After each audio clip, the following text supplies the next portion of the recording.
Councillor Logue, Chair of this committee. Today's meeting is being broadcast live over the internet on the Council's YouTube channel. A recording of the meeting will be available through the Council's website afterwards, and there is more information about meeting arrangements on the Council's website, including a privacy statement. I'm being assisted today by officers from Planning, Legal and IT Services. The meeting is taking place under hybrid arrangements. That means that members can take part either by being here in the Council chambers or by the internet connection from somewhere else.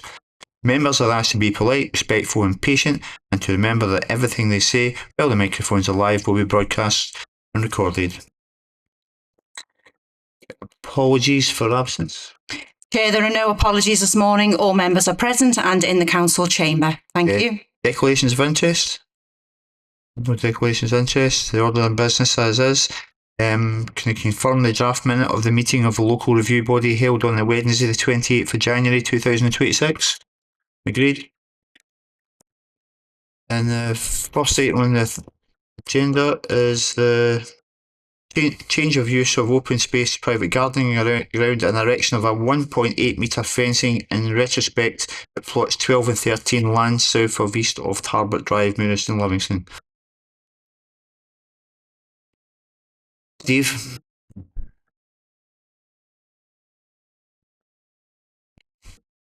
This review relates to the refusal of planning permission to extend the gardened area of two houses, and it's achieved by annexing parts of a central area of open space within a recently built residential development southeast of Tarbert Drive, Muirston.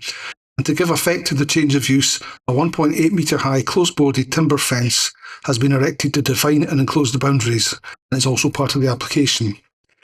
It will be noted that the application was made retrospectively and that the works have already been implemented. This will have been observed by members on the LRB who visited the site earlier this morning. The residential development on which the two houses are located comprises a total of 18 semi-detached properties, and it was allocated for residential development in the adopted West Lothian local plan, known as Site HLV3 Muirston South. The site has latterly been developed under the terms of a planning permission granted in 2023, but the built development, insofar as plots 12 and 13 are concerned, do not wholly accord with the approved plan. Specifically, the rear garden of plot 12 has been extended and it encroaches approximately 1.5 metres into the adjoining area of open space, while plot 13 encroaches significantly more. It absorbs an area of almost 140 square metres on the east side of that property. Set out in the report of handling and also in the decision notice, the appointed person concluded that this retrospective application did not satisfy what were identified as being the most relevant planning policies, namely National Planning Policy 14, Design Quality Place, and Local Development Plan Policies DES 1, Design Principles, and ENV 21, Protection of Formal and Informal Open Space. In the course of processing the application, consultations were undertaken with the Council's Roads and Transportation, Ecology and Biodiversity and Flood Risk Management teams, and no objections were raised. The notice of review sets out the appellant's arguments as to why the appointed person's decision to refuse planning permission should be overturned, and it's included with the papers which have been circulated. Very briefly, these can be summarised as the appellant believing that the reduction in size of the central area of open space is modest and insignificant, and that the remainder continues to provide a meaningful resource. 2. The appellant noting that other recent residential developments in this part of Muirston have no comparable areas of integral common green space, whereas the appeal site does at least have the benefit of having some. 3. The appellant observing that there's a range of other recreational and open spaces within very close proximity to these new residential developments in Muirston, and which more than compensates for any reduction. And finally, the appellant disputing and challenging the relevance and application of the NPF 4 and LDP policies which are referenced in the reason for refusal, and asserting that the proposals accord with the policies of the development plan, contrary to what the appointed person has determined. Members will note from the notice of review that no new matters have been submitted by the appellant. That was not before the appointed officer. Finally, neighbour notification was undertaken as required, and one representation was received from Muirston Community Council regarding the erosion of open space. It's also critical of the fact that no proposals to augment tree planting within the open space are proposed. And Livingston Community Council has also taken the opportunity to respond to the notice of review, and their most recent letter of 11th February has been circulated, which essentially reinforces their objection. The LRB must determine the review in accordance with the development plan unless material considerations indicate otherwise. And as previously indicated, the relevant development plan policies are NPF 4 Policy 14, Design Quality Place, and LDP policies DES1 Design Principles and ENV 21 Protection of Formal and Informal Open Space. It's also suggested that other legitimate material considerations include the Council's supplementary guidance, the Residential Development Guide, which addresses the subject of open space in residential areas. I'm happy to answer any questions, Chair. Any questions?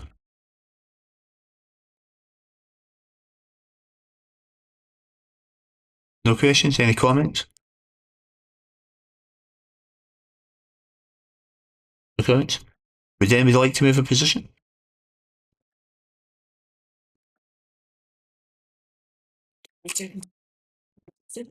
Yeah. On the view of the area, I've actually basically probably need to be guided by others to how they vote, because I'm kind of sitting on the fence on this one. Is in one way it's the fence is the area is wide open. There's a lot of space area. It's in a next to the Livingston Trail, so it's not taking away any excessive greenery away. It's got more greenery in the area because I used to live in the area. But one of the areas doesn't look detrimental. One of those plot sizes, one of them has a very large. I've not really got a view on it at all. I can't say, although it does. In some respects, the fence height is at the front of the housing. Plot 13 is considerably higher although it's meant to be a back fence, it should be lower at the front. But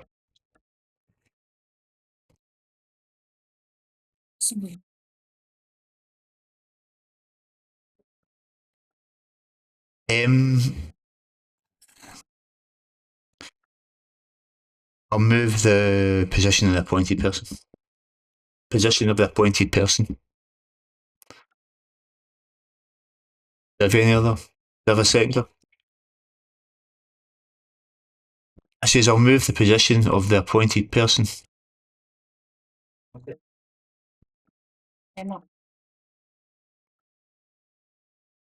That's fine, I'll second that. Position. Does any other positions? Agreed? So just to confirm then, the position of committee this morning is to refuse the application for review, and therefore planning permission is refused. Thank you.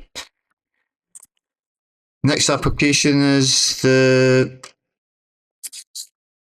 item number 6 is a notice of review of application of erection of a shed at 84 Lindsay Avenue, Deans.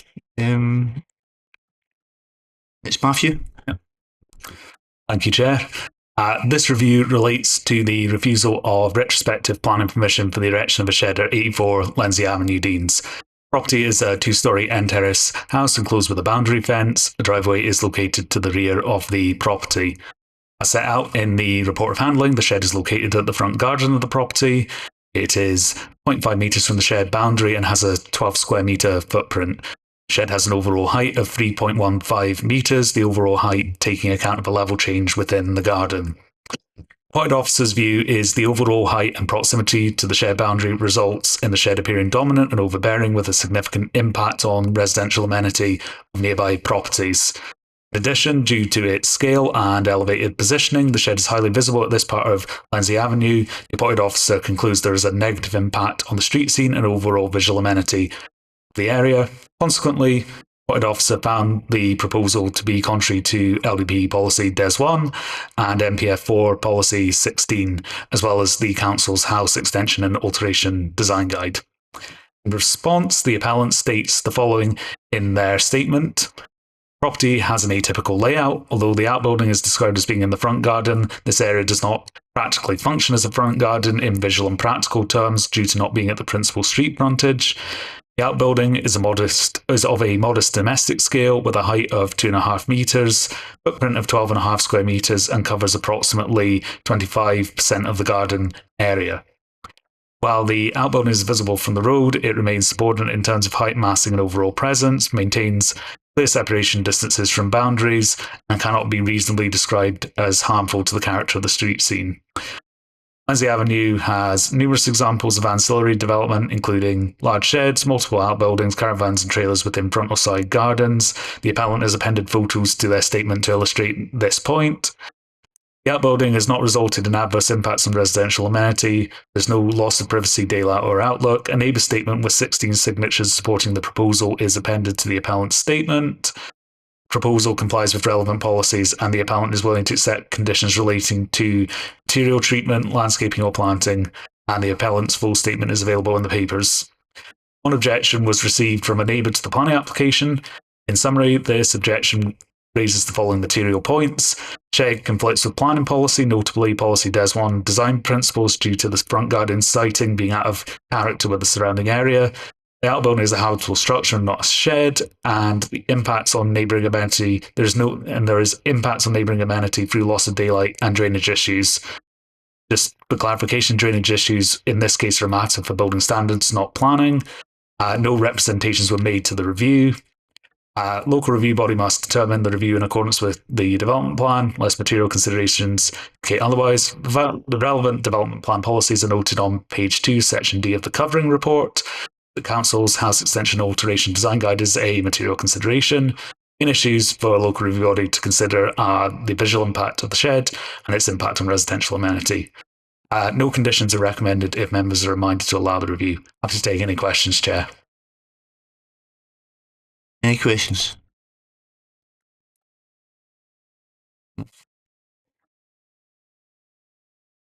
Any comments regarding it? Councillor Boyle. Sorry. Yeah, on the site visit, I mean, standing looking at the shed that's at effectively the front of the house, right? When you look further along, there is a much smaller shed, which obviously has been there for years. And further up near where the cars were parked, there was also another one, which is effectively disintegrating, right? Now, they've been there for years, right? Had they come in for planning permission, then I would have been inclined at that time to refuse them. So my thoughts on this one are to uphold the decision of the officer. For the reason it's out of kilter with when you look at the rest of the houses round about. There are some sheds further up, but they are also in the back gardens of the house, not in the front. This one is. To me, this is an in-your-face shed.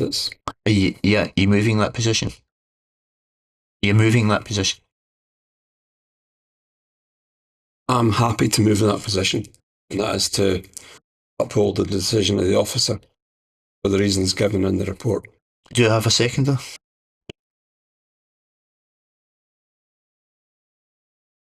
Councillor Tom Conn. I'll formally second, Chair, thanks.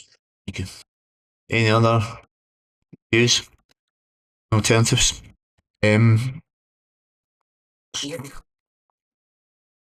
Councillor Wally Boyle. Just for clarity, you're looking to approve this? Right.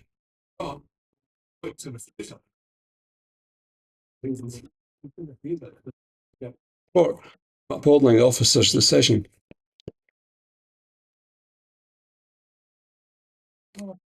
There's no other positions. The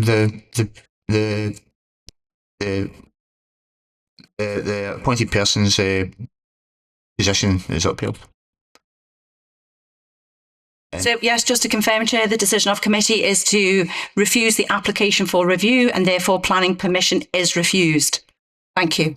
Thank you very much for attending the meeting. Thank you.